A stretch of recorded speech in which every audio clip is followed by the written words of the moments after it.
abang saya beli sebuah beg. 4 isteri dan 11 anak dia sumbat dalam beg. Dia mau ke mana saja bergerak. Bila hari raya, kawan-kawan tak berapa suka abang datang ziarah. Kalau nak datang, tu kena telefon dulu, tanya boleh datang ke tak. Mari. Bagi aku masa sejam 2, aku nak bini, aku nak kemas rumah dulu.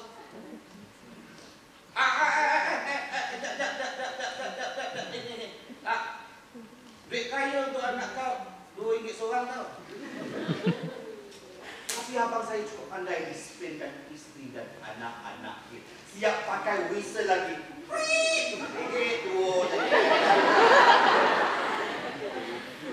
Sebelas anak ini pakai baju Melayu, baju kurung warna serundung, termasuk abang dan isteri. Abang saya pernah bawa keluarga besar ni Melayu mama. Bila sampai ringgit beratur. Salam dengan abah, salam dengan mak. Abah saya macam biasalah, muka selamba je.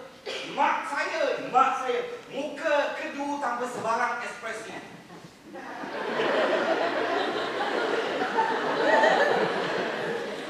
Lepas siapkan hidangan, mak terus naik atas, masuk bilik, duduk seorang-seorang. Abah dah terpaksa layan keluarga besar ni. Mak kau tu main kepala dia main apa semua rasanya tu. Masa nak balik pun abah saya seorang yang hantar keluarga besar ni naik van buruk yang dipandu oleh abah. Lepas 10 minit abang bergerak. Abang pusing balik. Abang terus masuk rumah, masuk bilik, jumpa mak cakap seorang-seorang. Mak laju tinggal sebelah dinding. Ya, berkuntau kau setia. Kita lama kau tunggu 11 cucu pendapat sekaligus. Abang dah terpaksa pujuk mak cakap ayat-ayat power, cakap bacakan anak yatim, bla bla bla bla. Mak diam. Ia tidak menolak, bukan. Akhirnya mak bersuara, mereka tu semua bukan cucu aku. Bukan daging aku. Aku nak cucu lagi suit, kau lagi menikah.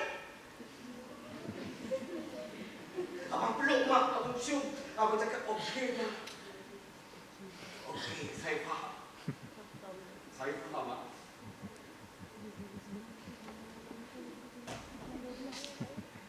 Sebulan kemudian abang ambil cuti 4 hari. Selama 4 hari 4 malam abang turun ke sawah benang, abang bajak tanah, abang takut benih 4 baju kuala. Benih abang tertanam di tanah yang cukup. Oh, cukup air, cukup baja, cukup cahaya mata. Hari raya tahun berikut, abang saya balik bawa kereta mewah. 4 isteri dia pangku anak masing-masing. 2 lelaki, 2 perempuan berusia dalam 2 bulan. Abang saya tak bawa 11 anak-anak dia yang lain. Bila sampai rumah, abang terus bentang hilang kat ruang tamu. Kemudian 4 isinya letak anak masing-masing. Kemudian salam dengan abang, salam dengan mak sambil cium kedua belah pipi mak. Abang mati dah standby dengan kamera. Abah ajak semua orang bergambar. Mak dengan abah duduk sambil panggil cucu di kanan. Abang bakti pula. Dia diri dekat belakang sambil diapit oleh 4 isteri.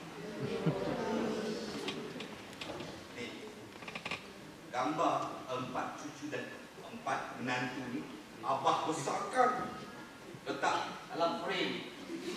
Sampai sekarang masih tergantung di ruang tamu. Selepas detik inilah mak saya dah boleh terima 11 kanak-kanak ni daripada 4 ibu tunggal sebagai cucu dia. Setiap kali hari raya, rumah mak ni pasti rendah.